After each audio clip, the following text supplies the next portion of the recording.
आज विठ्ठल केसरीला गेलो आणि बाकीच्या सरांच्या गाडीला एवढं स्पीड लागलं की आज डोळ्याचं पारणच फिटलं न राव. मैदान लय लांब असल्यामुळे आम्ही विराटला तर पहाटच टेम्पोत भरला होता ना, आणि आम्हाला डिझेलचा पंप पण उघडा गावला नेमकं. फलटणच्या पुढे आले आम्ही चहा बी तर प्याला आणि म्हणलं चला लवकर आता आपल्याला मैदानावर जायचे, नाही तर मैदानावर जायला उशीर होईल. मैदानावर गेल्या गेल्या आपल्या तळाच्या बादशाला फाटी तर दाखवून घेतली, मग काय आता गट सुटणार होतं.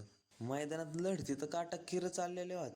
आणि गाडीकडे माघारी जाताना मला ते 55 लाखाचं व्हाईट गोल्ड दिसलं ना राव. आणि आता विराटला आणि सुंदरला जुपून गायचा होता. आज विराटचा पायरा हा सुंदर होता.